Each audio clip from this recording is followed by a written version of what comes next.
penyuluhan yang kelima, di mana dengan materi yaitu lansia tangguh.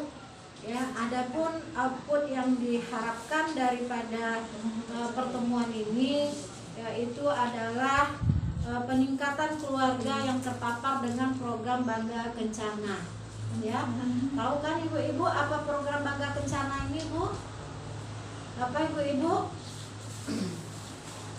Ada yang tahu Bangga Kencana apa? Dua anak.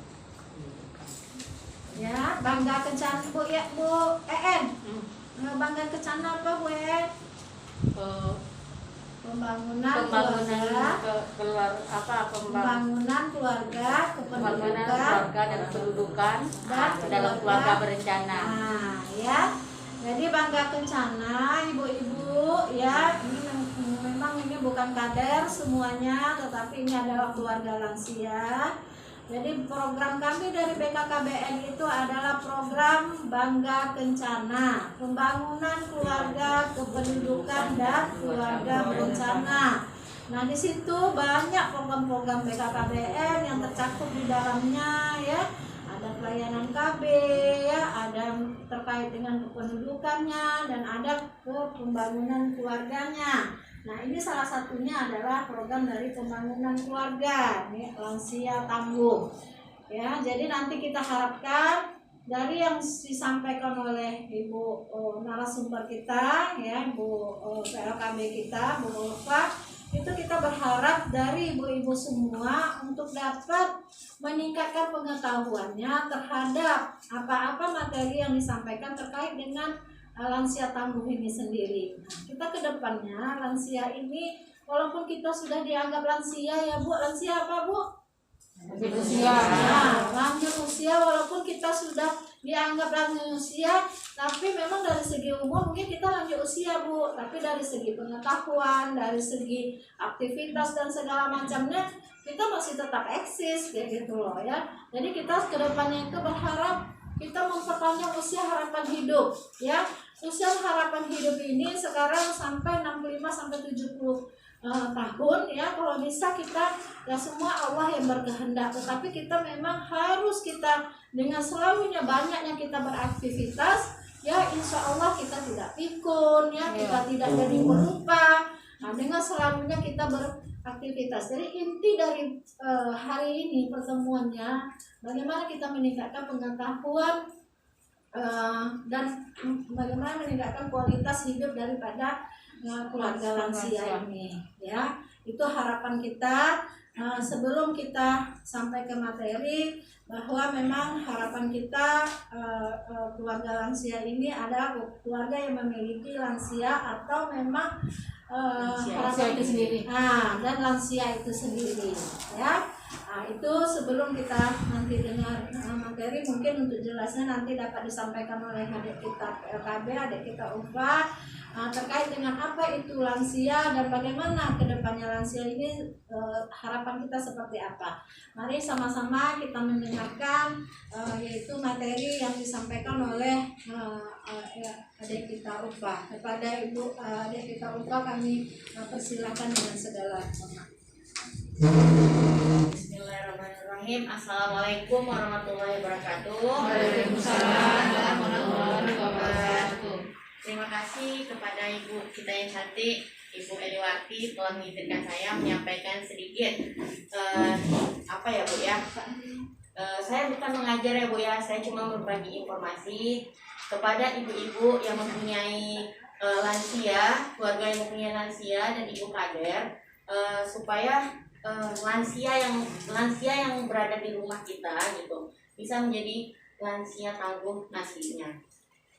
Saya mulai, ya, Bu. Materi kita hari ini adalah lansia tangguh.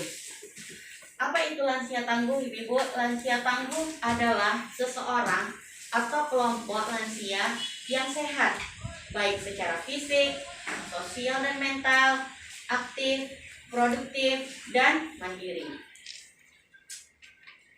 Menurut Undang-Undang Nomor 13 Tahun 1998, lansia adalah seseorang yang berusia 60 tahun ke atas. Dan lansia itu dibagi menjadi tiga kelompok, yaitu lansia muda, lansia dewasa, dan lansia paripurna. Di sini ada ibu-ibu yang berumur 60 tahun ke atas, ibu-ibu? Belum. Ya, berarti sudah muda ya, Bu ya. Jadi lansia muda itu adalah usia 60 dan di bawah 70 tahun. Sedangkan lansia dewasa usia 70 sampai di bawah 80 tahun. Sedangkan lansia paripurna Usia usia lebih lebih atau sama dengan 80 tahun ke atas.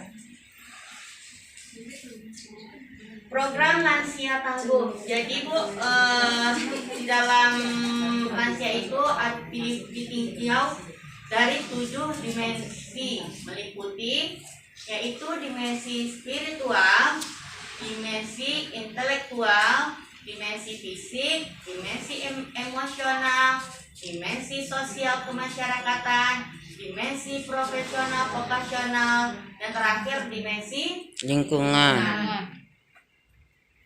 Apa itu dimensi spiritual? Jadi adalah manusia adalah makhluk yang bertuhan. Setiap orang percaya akan adanya kekuatan di luar kemampuan manusia. Kekuatan tersebut dalam agama disebut dengan Tuhan yang Maha Kuasa. Oleh sebab itu, manusia disebut sebagai makhluk spiritual, yaitu makhluk yang percaya akan adanya kekuatan gaib, yaitu supranatural. Kenapa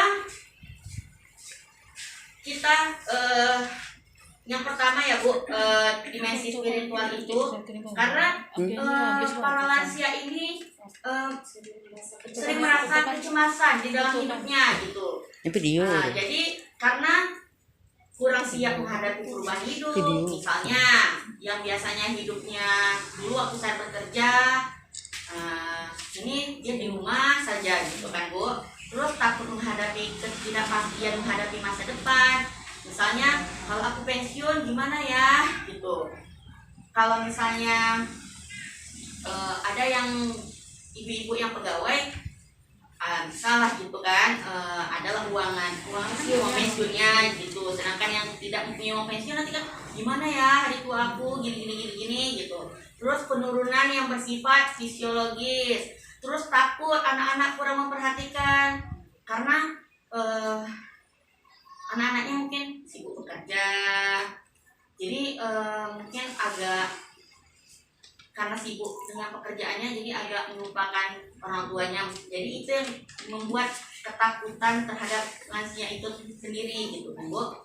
Terus kesibukan kerja dan posisi jabatan yang hilang. Jadi kalau misalnya dia sudah mulai lansia itu nanti yang biasanya dia pegawai nanti hilang pegawainya, yang seharusnya dia dulunya jadi kepala dinas hilang kepala dinasnya gitu ya kan Bu.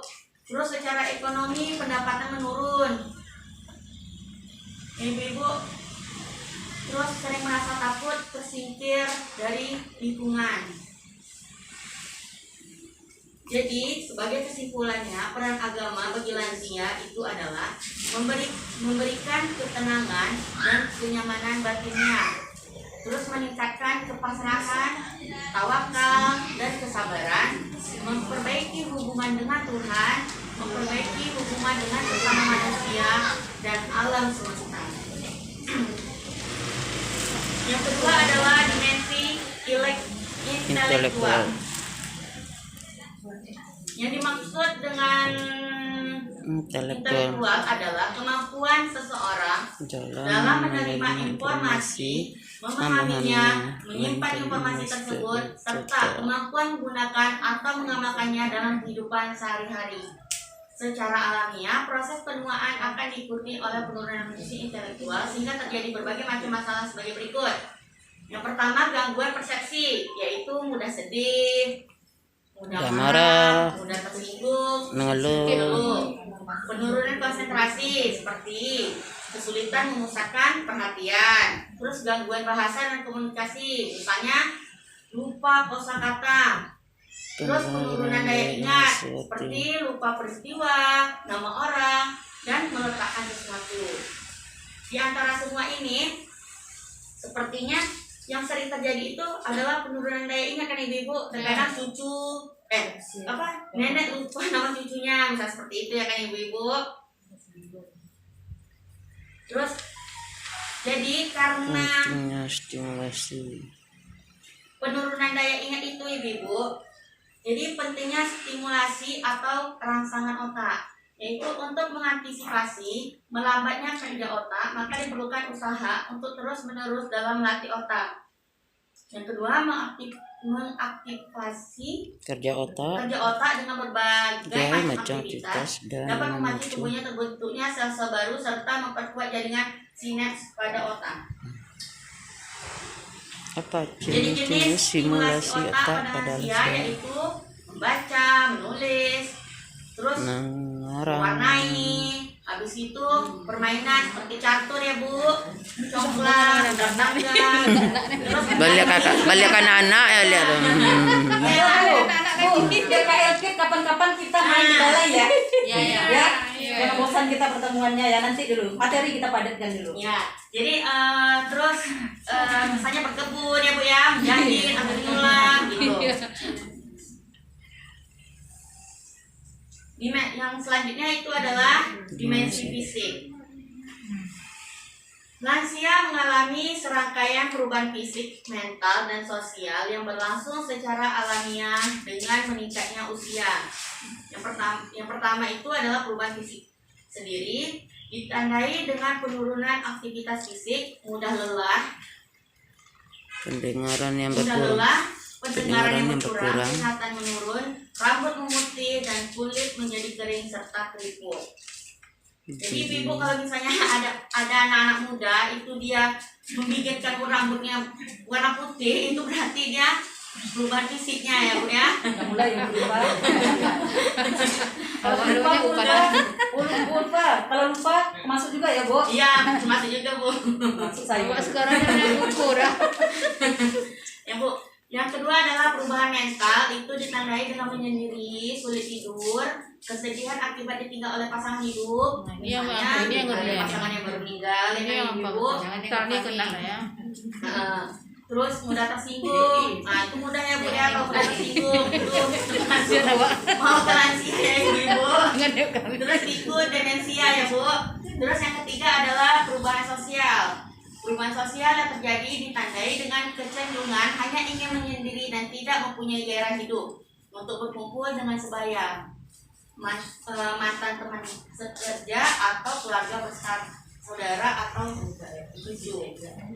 Mantan teman Bu, bukan mantan kekasih. Ini nggak sebetul lah nih kalau Ya. sosial ya. Pada lansia dapat terjadi perubahan fungsi seksual baik pada perempuan maupun laki-laki yang disebut dengan menopause dan andropause. Jadi menopause itu untuk perempuan ibu-ibu. Jadi klimakterik atau perubahan hidup yang merupakan pertanda berakhirnya bagian kehidupan reproduksi pada diri seorang perempuan. Sedangkan andropause adalah perubahan seksual pada laki-laki ditandai dengan menurunnya hormon laki-laki yang menyebabkan turunnya kemampuan otot dan menurunnya gairah seksual. Nah, penyakit yang terdapat pada lansia adalah hipertensi, stroke, jantung iskemik, kencing manis atau diabetes mellitus, paru kronis, infeksi saluran kemih, masalah gizi pada lansia, dan gangguan jiwa pada lansia. Ya. Pemeliharaan kesehatan lansia yaitu aktivitas fisik rutin seperti jalan pagi, latihan otot, lari santai, bersepeda santai, berenang, terus makanan sehat, cukup tidurnya, latihan pernapasan, hindari asupan alkohol dan rokok, pemeriksaan kesehatan secara rutin, perawatan kesehatan lansia. Makanan sehat seimbang bagi lansia. Jadi lansia itu ibu makan sering tapi dalam kondisi yang terus kurangi makan nasi dan diganti dengan ubi jalar, kentang, singkong ataupun sagu. Cukup cairannya 8 sampai 12 gelas sehari. Terus banyak makan sayuran hijau dan buah aneka warna. Konsumsi protein dari sumber hewani dan protein dari tumbuh-tumbuhan seperti tahu, tempe, dan kacang-kacangan. Terus dimensi emosional. Nah, yang pertama itu sebelah kiri gambarnya tuh Nenek. lagi ketawa ya Bu ya. Yang sebelah ini kayak lagi murung, menangis atau lagi menyendiri gitu ya Bu ya. Apa yang dimaksud dengan kondisi emosional pada lansia adalah keadaan psikologis lansia meliputi aspek kemampuan berpikir, perasaan, maupun sikap yang tampak melalui perilaku yang dapat diamati. Jadi kita dapat mengamati dengan cara gini, oh nenek lagi senyum tuh, aku lagi sedih, nah seperti itu ya Bu ya. Gejala psikologis pada lansia itu perubahan dalam hubungan sosial, memimpikan atau berorientasi pada masa lampau, merasa diri kurang menarik, menurunnya motivasi, cemas dan takut, mudah tersinggung, dan rasa Kesepian. Tapi nenek-nenek sekarang banyak yang elit. Banyak yang elit nenek sekarang. Menyikapi kepribadian lansia, yang pertama memahami kondisi fisik dan psikologis lansia, mampu berkomunikasi efektif dengan lansia, banyak mengalah. Jadi kita yang banyak mengalah ya Bu, tidak menunjukkan perlawanan, menghindari konflik, Mengajak lansia untuk melakukan suatu kegiatan, menjalankan hobi semasa muda. Bila gejala gangguan psikologis tampak terlalu berat dan tidak dapat diatasi oleh orang awam, sebaiknya segera dirujuk ke dokter, psikolog atau psikiater. Dimensi Sosial. sosial kemasyarakatan. Pembangunan keluarga lansia tangguh dimensi sosial kemasyarakatan sebagai upaya membangun keluarga yang mampu memberikan pendampingan, menghibur, perawatan, pelayanan, pemberdayaan, dan kemandirian bagi lansia di dalam keluarga dan masyarakat agar lansia memiliki kemampuan untuk merawat dirinya sendiri, tetap sehat, dan dapat melaksanakan aktivitas sehari-hari secara wajar. Jadi tempat terbaik bagi lansia adalah di dalam Keluarga. Nih, kepedulian kepada lansia bisa memberikan santunan atau mengunjungi lansia yang sakit atau melayani lansia yang meninggal atau gotong royong untuk memupuk kebersamaan. Selanjutnya adalah dimensi profesional vokasional. Lansia yang memiliki banyak keterampilan, keahlian khusus, baik dari sisi kemampuan maupun kesempatan yang dapat dikembangkan untuk meningkatkan kualitas diri dan hidupnya. Contohnya, beternak lele, merangkai bunga dari bahan bekas, menganyam, dan membuat souvenir. Maksudnya itu adalah kegiatan yang dilakukan oleh lansia tersebut ya Ibu. Dimensi lingkungan. Apa yang disebut lingkungan? Menurut WHO pada tahun 2007 menyarankan untuk menggunakan beberapa kriteria dalam pembangunan kota dan untuk komunitas ramah lansia, yaitu partisipasi lansia dalam kegiatan sosial, menghargai keberadaan lansia, ikut sertaan masyarakat dalam kegiatan lansia, perumahan, dukungan masyarakat, pelayanan kesehatan, komunikasi dan informasi, ruang terbuka, dan bangunan. Bagaimana pengelompokan lingkungan untuk mewujudkan kota atau desa ramah lansia? Yang pertama, lingkungan fisik. Kegiatannya itu dilaksanakan merupakan penerapan lingkungan fisik yang kondusif dan memenuhi 4 kriteria, yaitu ruang dan bangunan terbuka, perumahan, dukungan masyarakat dan pelayanan kesehatan, dan keempat adalah transportasi. Sedangkan lingkungan bukan fisik yaitu partisipasi lansia dalam kegiatan sosial, menghargai keberadaan lansia di lingkungan sosial, keikutsertaan masyarakat dalam kegiatan lansia, komunikasi dan Internal. informasi. Jadi Bu, di dalam 7 dimensi lansia tangguh itu ada yang namanya tadi dimensi fisik ya Bu ya, yaitu bahwa lansia mengalami penurunan kapabilitas fungsional membutuhkan pendampingan perawatan jangka panjang atau disebut dengan PJP. Perawatan jangka panjang itu menurut PKBN tahun 2017 adalah kegiatan yang dilakukan oleh pengasuh atau pendamping informal atau profesional untuk memastikan bahwa lanjut usia yang tidak sepenuhnya mampu merawat diri sendiri dapat menjaga kualitas hidupnya sehingga bermartabat sampai akhir hayatnya. Jadi Ibu, salah satu program terkait lansia